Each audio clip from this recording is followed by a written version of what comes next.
कमजोर पड़ता आंदोलन, ये हम नहीं कह रहे हैं, परिस्थितियां कह रही हैं। नमस्कार, आपके साथ मैं हूं लावनी विनीत। आप देख रहे हैं जवाब तो चाहिए। दरअसल किसान और सरकार के बीच की तकरार अब भी खत्म होती हुई नहीं नजर आ रही है। लगभग 2 महीने होने को हैं, लेकिन किसान आंदोलन लगातार सख्त तेवर के साथ आगे बढ़ रहा है। किसान कह रहे हैं कि कानून वापसी से पहले घर वापसी नहीं होने वाली है। इधर सरकार ने भी ठान ली है, वो भी टस से मस नहीं हो रही है। सरकार अपनी तरफ से स्पष्ट कह चुकी है कि हम कानून वापस नहीं लेंगे, लेकिन जो भी मसले हैं बिंदुवार तौर पर उस पर चर्चा करने को तैयार है। इन सब के बीच सवाल उठने लगा है कि क्या किसान आंदोलन अब कमजोर पड़ रहा है। ऐसा इसलिए क्योंकि लगातार ये भी देखा जा रहा है कि विदेशी फंडिंग इस किसान आंदोलन को हो रही है, वो विदेशी फंडिंग जो भारत विरोधी ताकतों का आधार तय करती है। और यही वजह है कि देश की राष्ट्रीय जांच एजेंसी NIA ने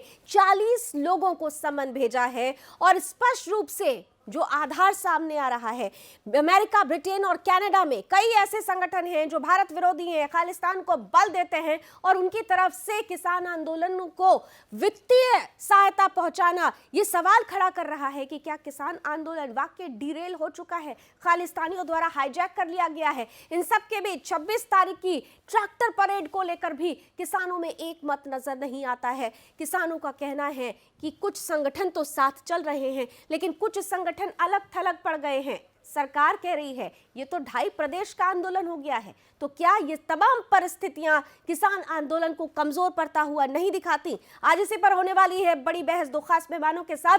लेकिन सबसे पहले देखिए कि बीते 24 घंटों में किस तरह से बयानों का दौर चलता रहा और ये घटनाक्रम बताता है कि अब भी तेवर सख्त है, कोई टस से मस नहीं होने को तैयार।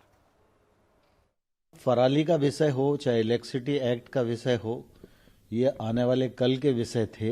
लेकिन सरकार ने इस पर भी कहा कि हम सकारात्मक रूप से बातचीत भी करेंगे, विचार भी करेंगे और आवश्यक होगा तो इसमें संशोधन भी करेंगे। लेकिन किसान यूनियन टस से मस होने को तैयार नहीं है। लगातार उनकी एक कोशिश है कि तीनों एक्ट को रिपील किया जाए। भारत सरकार जब कोई कानून बनाती है तो वह कानून पूरे देश के लिए होता है। ये तीनों कानून भी हैं, इन पर भी देश के अधिकांश किसान, विद्वान, वैज्ञानिक और कृषि के क्षेत्र में काम करने वाले लोग इनसे सहमत हैं और इनके साथ खड़े हुए हैं। और अब तो सुप्रीम कोर्ट ने भी तीनों एक्ट के क्रियान्वयन को रोक दिया है। तो मैं समझता हूँ जिद का सवाल ही खत्म होता है, क्योंकि सुप्रीम कोर्ट ने जब क्रियान्वयन को रोक दिया है तो अब इन कानूनों का क्रियान्वयन तो हो नहीं रहा है। हमारी अपेक्षा है कि किसान 19 तारीख को क्लॉज बाय क्लॉज चर्चा करें, वो रिपील के अलावा क्या विकल्प चाहते हैं वो विकल्प सरकार के सामने प्रस्तुत करें, तो सरकार जरूर पूरी गंभीरता के साथ उनकी समस्या पर, उनकी आपत्ति पर विचार करने को खुले मन से तैयार है। ये 3 बिल भारत सरकार वापसी ले, नए बिल ना बने, ये बड़ा इशू है। MSP जो एक बड़ा सवाल है, MSP का जो महाराष्ट्र या दूसरे देश के किसी किसान को उसका ज्यादा लाभ नहीं मिल पाया, वो एक बड़ा सवाल है पूरे देश के किसानों के लिए कि MSP देश में लागू हो, वो कानूनी रूप से लागू हो। भारत सरकार उसमें बार बार उलझाती है कि हम लिखित में देने को तैयार है कि MSP खत्म नहीं होगी। हम खत्म की बात नहीं कर रहे, MSP कानूनन गारंटी चाहिए।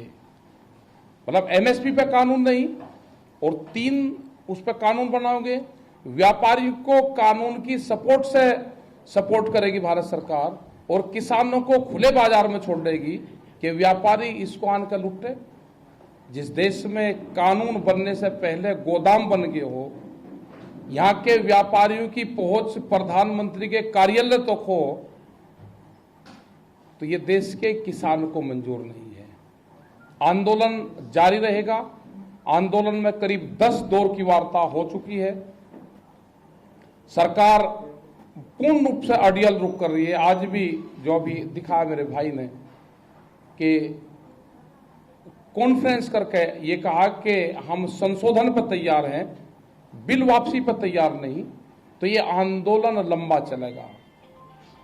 इस आंदोलन को अब किसान अपने विचार से जोड़े कि अगर कई लाख आदमी दिल्ली को चारों तरफ से घेर लिया है, सरकार की कौन सी मजबूरी है कि बिल पंजाब में और दूसरी जगह पर भी एनआईए ने कुछ केसेस बनाने शुरू किए हैं जो लोग आंदोलन में हैं या आंदोलन की सपोर्ट कर रहे हैं। किसी ने बस भेजी है यहाँ, उसको भी, किसी ने लंगर लगाया उसको भी, किसी ने शहीद के परिवारों को कुछ मदद की है उसको भी। इस तरह से तरह तरह के लोगों के ऊपर एनआईए जो है वो नोटिस ही नहीं भेज रही, उन पर केस।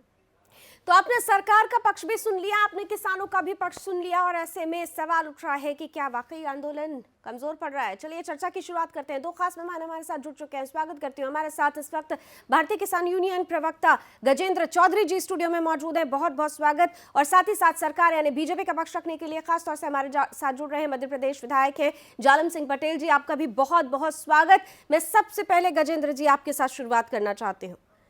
जो परिस्थितियां बन रही हैं, उन परिस्थितियों को देखते हुए क्या आंदोलन कमजोर पड़ रहा है? आंदोलन कहीं कमजोर नहीं है जी, आंदोलन तो और जोर पकड़ रहा है और मजबूती के साथ में, क्योंकि आंदोलन से जो जुड़े हुए हैं वो किसान हैं और वो भारत का किसान है।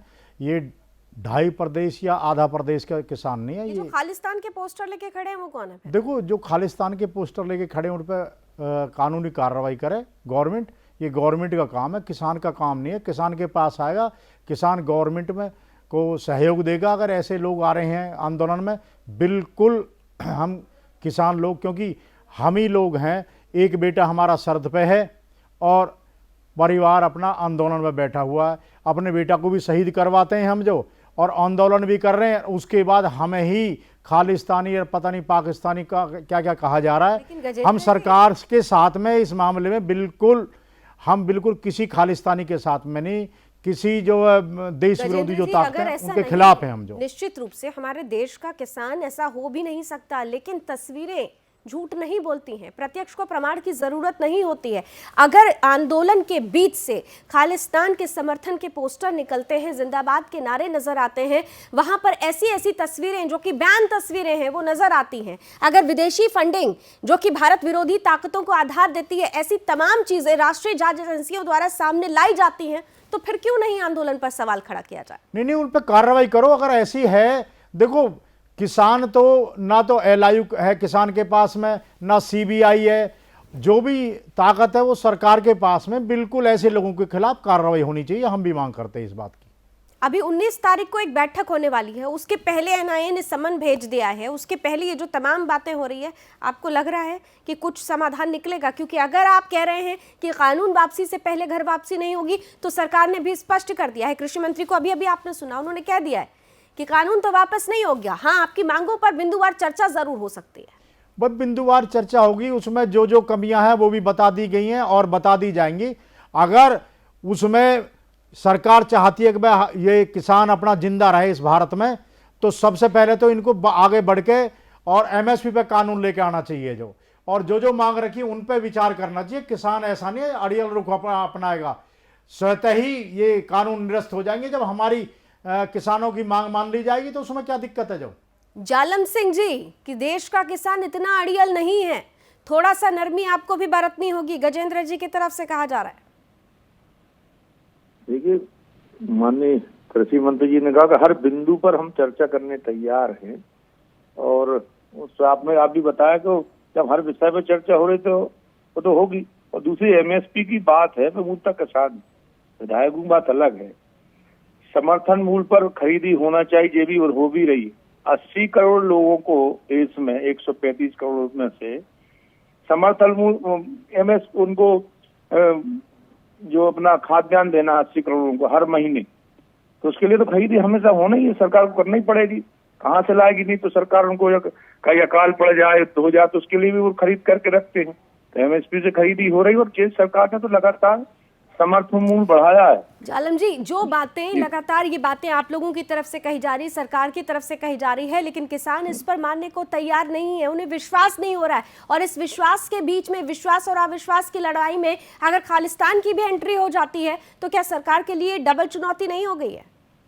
डबल चुनौती है ही, और राष्ट्रवादी जो ताकतें हैं वो लगातार हम सभी देख रहे हैं कि वो इसी टाइप के आंदोलनों को बढ़ावा देती हैं और उसको कैसे उसमें घुस जाते हैं और देश बदल के, और उसी प्रकार से तो पूरे देश में कितने आंदोलन हुए, चाहे सीए की बात करें, कि खालिस्तान की बात करें, या अन्य प्रकार की और भी बहुत सारे जेएनयू की बात करें, कितने प्रकार के वहाँ नक्सलवादी ग्रुप उसमें जुड़े हुए हैं, माओवादी ग्रुप जुड़े हुए, ये तो लगातार चल ही रहा। विपक्ष आप पर आरोप लगा रहा है कि ये तमाम परिस्थितियां स्वतः नहीं पैदा हुई है, बल्कि पैदा की गई हैं, पैदा की जा रही हैं, ऐसा आरोप विपक्ष लगा रहा है। सरकार क्यों करेगी ऐसा काम? सरकार को क्या पड़ी कि अपने देश में हम खुद ही अपने आप को सुरक्षित बनाना थोड़ी हम। अब देखिए दो बातें, ठीक है गजेंद्र जी, देखिए दो बातें हैं। आप कह रहे हैं कि हमको क्या जरूरत है ऐसी परिस्थितियां पैदा करने की, सरकार कह रही है हमको क्या जरूरत है ऐसी परिस्थितियां पैदा करने की, लेकिन इन सब के बीच में एक परिस्थिति पैदा हुई है जो नेशनल सिक्योरिटी, राष्ट्रीय सुरक्षा से जुड़ी हुई है। 26 जनवरी की परेड होने वाली है। 26 जनवरी देश का सबसे बड़ा पर्व हम मानते हैं, हमारी आन बान शान का प्रतीक है वो पर्व, वो त्योहार, बावजूद उसके इस तरीके की तस्वीर पहले आ जाती है। क्या सवाल नहीं खड़ा होगा फिर? देखिए, बिल्कुल हम बार बार सरकार से यही मांग कर रहे हैं कि इस तरह से जो देश विरोधी ताकतें हैं उनके साथ किसान कतई नहीं होगा, कभी भी नहीं होगा, क्योंकि किसान तो क्रांतिकारी है। जो पार्टियां अपना हित साध सकती हैं, किसान कभी हित नहीं साधा, क्योंकि अपने बेटा को जो मरवाने के लिए शर्त पे किसान ही भेजता है। दूसरी बात, माननीय विधायक जी जो कह रहे हैं कि एमएसपी पे जो खरीद होती है, विधायक जी 2014 में धान का जो मूल्य था 4100 रुपये था, एमएसपी जो था 2014 में, और आज धान का जो मूल्य 1868। लेकिन बात जो है 4100 और 1868 की नहीं है। 2014 में 4100 पे भी 5% या 6% खरीद पर 1310 रुपया था 2014 में, 1310 रुपया, 1868 रुपया है अभी। मैं एमएसपी की बात कर रहा हूं, और अभी जो 1800 मेरे पास आंकड़े हैं, आप देखिए 2014 का मेरे पास भी आंकड़े एमएसपी की मैं भी बात कर रहा हूं। मैं अभी बता रहा हूं आपको, 1868 रुपए एमएसपी अब है धान का। और उस पे शायद आपको मालूम है कितना सरकार कितना खरीदती है, 6% खरीद जाती है। 94% व्यापारी लोग और सरमाएदार जो बड़े लोग हैं ये खरीदते हैं। इसको खरीदने, सुनिए ये सरकार बोल रही है, बिल्कुल मैं नहीं बोल रहा हूँ, जानकारी दे रहे हैं आप, क्यों भ्रमित कर रहे हैं देश में भाई? विधायक जी सुनिए पहले, मंत्री जी अरे मैं मूल किसान हूँ, मैं किसान हूँ, मैं किसानों को फिर कोई काम नहीं करता हूँ।